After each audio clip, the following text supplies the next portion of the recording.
Hello everyone, welcome back to my channel. कैसे हो आप और आप किस सब्जेक्ट से किस गवर्नमेंट जॉब की प्रिपरेशन कर रहे हो, आप मुझे कमेंट में ज़रूर बताना। दोस्तों, इस समय 11 o'clock होने वाले हैं, हुए नहीं हैं, और मैं काम से फ्री होकर ये मेरा नाइट का स्टे रूटीन है जो मैंने अभी दिन में लास्ट वीडियो शेयर किया था। वो मेरा दिन का था, मुझे जो 2 आवर्स मिले थे उसमें मैंने कुछ स्टडी की थी, बट बहुत ज़्यादा नहीं कर पाई थी। क्योंकि घर के काम भी हमारे साथ जुड़े रहते हैं। उसके बाद जब मुझे रात को मैं काम से फ्री हुई, फिर मैं 11 to 12 o'clock तक ही पढ़ने के लिए बैठी हूँ, क्योंकि 12 से ज़्यादा नहीं पढ़ सकती। प्रॉब्लम ये है, बच्चे स्कूल जाते हैं और जैसा कि पितृपक्ष चल रहे हैं, हम जॉइंट फैमिली में रहते हैं, हमें सभी चीज़ों को लेकर चलना होता है। तो हमें अपनी बॉडी को भी ध्यान रखते हुए कि हम अपना वर्क कर पाएंगे या नहीं, उन सब चीज़ों को ध्यान में रखते हुए मैं सिर्फ 1 घंटे का ही टाइम निकाल कर बैठी हूँ, जिसमें मैं सुबह मैंने सब अभी स्टार्ट किया है। ये चीज़ मैं पहले पढ़ चुकी हूँ, पर बीच में अभी मेरा गैप हो गया था, जैसे ही रिज़ल्ट मेरा नहीं आया है। बट अब मैं एमपीटेट की फिर से प्रिपरेशन कर रही हूँ, तो चीज़ें स्टार्टिंग से ही पढ़ रही हूँ, और जिसमें मैं कोई बहुत बड़ी अच्छे राइटर की बुक नहीं पढ़ रही। ये जो बुक है वो 8th लेवल की है, जिसमें मैंने ग्रामर बेस उठाया है, भाषा ही पढ़ रही हूँ। क्योंकि हम क्या करते हैं, किसी भी एग्ज़ाम के लिए बहुत बड़े बड़े कोचिंग हायर कर लेते हैं, बड़ी बड़ी मोटी मोटी बुक ले आते हैं, जिसमें बहुत ही हाई लेवल का दिया रहता है, जिसके कारण क्या होता है, हमको बेसिक चीज़ें नहीं पता होती और हाई लेवल का हमारे दिमाग में घुस नहीं पाता, क्योंकि पढ़ाई को छोड़े हुए बहुत ज़्यादा टाइम हो चुका होता है। चीज़ों में जब गैप आ जाता है तो हम चीज़ें भूल जाते हैं।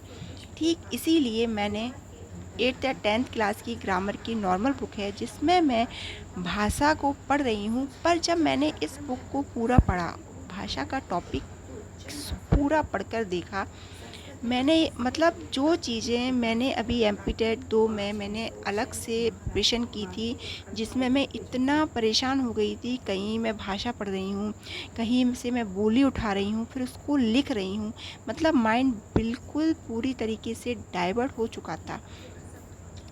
बल्कि वो सारी चीज़ें मुझे जो मैंने अलग अलग पढ़ी थी, वो मुझे एक ही चैप्टर में सारी चीज़ें मिल गई।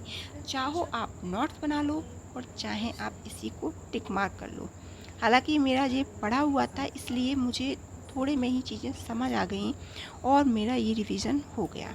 तो इस तरीके से क्या होता है, चीज़ें हमें आती हैं, पर जब हम रिवीज़न नहीं करते तो वो चीज़ें बहुत जल्दी छूट भी जाती हैं। तो उनको रिवाइज़ करने के लिए हमें कंटिन्यूटी बनाए रखना ज़रूरी होता है।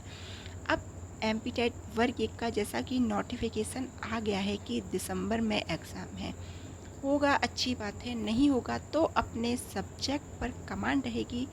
हम अगर पढ़ेंगे तो हमारे अंदर भी एक मोटिवेशन और कॉन्फिडेंस आएगा, और पढ़ाई कभी भी बेकार नहीं जाती, आगे चल के हमारे बच्चों की भी काम आएगी। और कब किस चीज़ की कहाँ ज़रूरत पड़ जाए हमको नहीं पता। इसलिए मैंने ये पूरा रिवाइज़ करने के बाद फिर मैं मोबाइल से मैंने इसी चैप्टर का किसी भी आप चैनल का भाषा का मैंने टेस्ट निकाला, और उसको फिर मैंने मॉक टेस्ट लगाया। इससे हाल फिलहाल के उसमें मैंने टॉपिक को रीड भी कर लिया, कुछ चीज़ें मुझे समझ में आ गई, और मैंने उसको क्या किया, जब मॉक टेस्ट लगाया तो समझ आया कि हाँ, यदि हम मॉक टेस्ट में ऐसा पढ़ने के बाद और मॉक टेस्ट में हम 40% 50% भी क्वेश्चन सही कर लेते हैं, हमारे अंदर बहुत ज़्यादा पॉजिटिविटी आ जाती है। क्योंकि ऐसा नहीं है कि आपने एक बार पढ़ लिया और आपने युद्ध जीत लिया, आपको प्रैक्टिस तो करना पड़ेगी। पर अब हम वो छोटे बच्चे तो नहीं हैं कि क्वेश्चंस को रट रट कर याद करें। इसलिए अच्छे से समझ लो, और आप किसी भी चैनल पर जाके अपने सब्जेक्ट से रिलेटिव PYQ लगा लूँ। इससे हमारे माइंड में सेट हो जाता है कि हाँ, हमने ये टॉपिक हमारा इतना परसेंट कवर हो गया और आप नेक्स्ट टॉपिक के लिए बढ़ जाओ।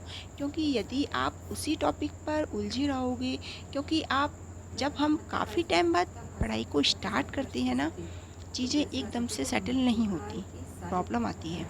और यदि हम उसी में उलझे रहे कि जब तक हमारा 100% नहीं होगा, हम इसको नहीं छोड़ेंगे, आप मोटिवेशन की जगह डीमोटिवेट होते जाओगे। इसलिए एक बात हमेशा याद रखना, जब आप किसी भी चीज़ की शुरुआत करते हो, किसी भी टॉपिक को एक बार ठंडे दिमाग से पढ़कर PYQ लगा लो ऑन द स्पॉट।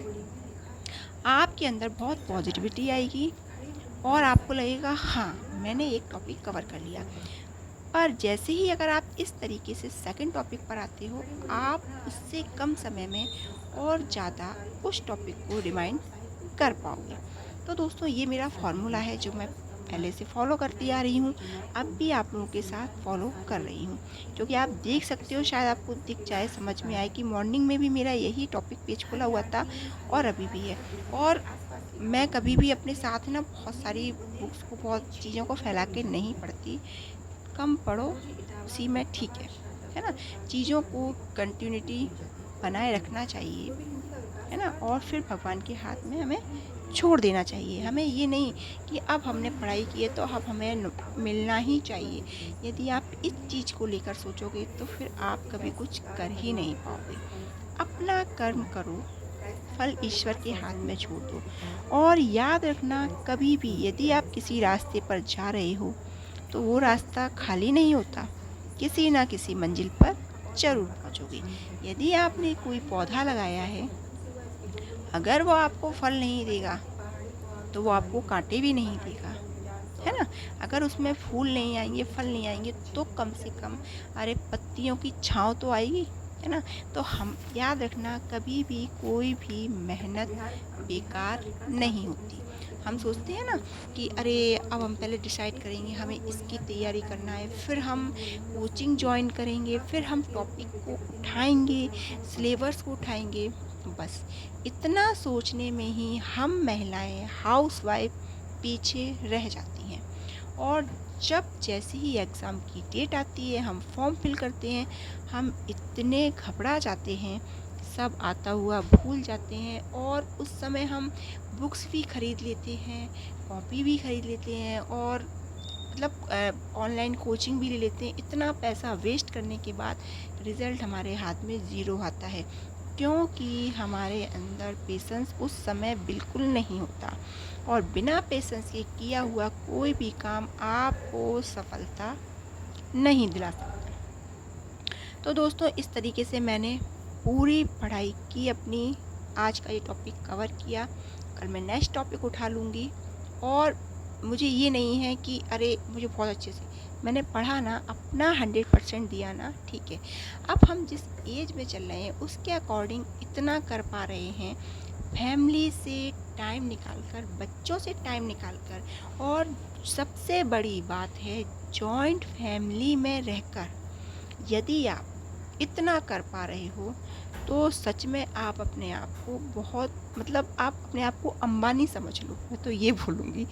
आप अपने आप को बहुत काबिल समझो, वास्तव में आपके अंदर काबिलियत है, इसीलिए आप ये सब कर पा रहे हो। क्यों? क्योंकि मोबाइल तो हमारे हाथ में भी है ना? मन हमारा भी है, चाहे तो हम उस टाइम को मोबाइल में यूज़ कर सकते हैं, कोई हमें रोकने वाला नहीं है। जिस तरीके से एक हाउसवाइफ को गवर्नमेंट जॉब के लिए कोई कहने वाला नहीं है कि आप तैयारी करो, आप जॉब करने जाओ, या हम आपका साथ नहीं देंगे, ठीक उसी तरीके से यदि आप घर के काम से निपटकर पूरे दिन मोबाइल चलाते हो तो आपको रोकने वाला भी कोई नहीं है। पर ये डिसीजन आपके हाथ में है कि आपको कैसे अपनी लाइफ को मेंटेन करना है, आपको अपनी पहचान कैसे बनाना है, आपको लोगों के सामने कैसे आना है, ये आपके ऊपर डिपेंड करता है। तभी एक आप सक्सेसफुल पर्सन बन सकते हो। तो दोस्तों, 12 o'clock का समय हो चुका है और 12 बज चुके हैं और इस तरीके से मैंने अपने टॉपिक को कवर किया। अब उसके बाद मैं मॉर्निंग के लिए जो भी मुझे काम करना है, बच्चों की किस किस चीज़ पे मुझे कंसंट्रेट करना है, बच्चों की पढ़ाई में क्या क्या चेक करना है, घर में मुझे किस किस काम को हाईलाइट करना है, वो सारी चीज़ों की मैं लिस्ट बनाकर सो जाऊंगी। और हाँ, एक बात और, जैसे कि मैंने अभी मेरा आप देख रहे हो कम मेरे सब्सक्राइबर हैं, मेरा अभी मैंने स्टार्ट किया है, तो मैं सच बताऊँ ना कि दिन भर के काम से, बच्चों से इतना ही टाइम मिल पाता है पढ़ने के लिए, ज़्यादा मुझे नहीं मिल पाता। और मैं सोचूं कि अरे मैं दूसरे लोगों को देखकर अरे मैं 4 बजे उठ जाऊं, उठ तो जाऊंगी पर मैं फिर पूरे दिन काम भी नहीं कर पाऊँ, क्योंकि हमारी बॉडी है ना, वही है ना कि आप कोई गाड़ी खरीदते हो, एक टाइम बाद वो पुरानी हो जाती है, चलती है पर उस रफ्तार से नहीं चलती जिससे हम चलाना चाहते हैं। ठीक वही हमारी बॉडी है, हमारी बॉडी भी एक मशीन है।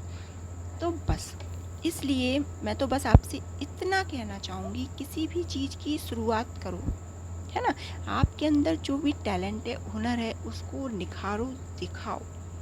या आप घर से बाहर जा सकती हो तो जाओ, और यदि नहीं जा सकती घर में रहकर करो। यूट्यूब पे हर चीज़, सोशल मीडिया पे हर चीज़ अवेलेबल है, पर रुको नहीं, बैठो नहीं, कुछ करो, है, जिससे आपको बहुत मोटिवेशन भी मिलेगा, आपके बच्चों को भी मिलेगा। और इस तरीके से, और किसी को देखकर कॉपी मत करो कि अरे वो 4 बजे उठ गया, वो 3, अरे भैया उसके घर का टाइम टेबल अलग है, वो उठ जाएगा। हमारे घर का जो टाइम टेबल है हम उसी के अकॉर्डिंग चल पाएंगे, है ना। हमारे घर का कितना काम है, कितना शेड्यूल है, उसके अकॉर्डिंग ही हमें करना पड़ता है। इसलिए आप दूसरों को देखकर कंपेयर मत करो कि अगर आप 4 बजे नहीं उठ पा रहे, मत उठो। जब आप उठ रहे हो तब उठो और आगे बढ़ो, पर रुको मत। तो मिलती हूँ मैं आपसे ऐसे ही नेक्स्ट वीडियो के साथ, नेक्स्ट स्टडी रूटीन के साथ, और मैंने कौन सा टॉपिक किस तरीके से कवर अप किया मैं आपको नेक्स्ट वीडियो में लेकर आऊँगी। जब तक के लिए बाय बाय, टेक केयर। और हाँ, चैनल को सब्सक्राइब किए बगैर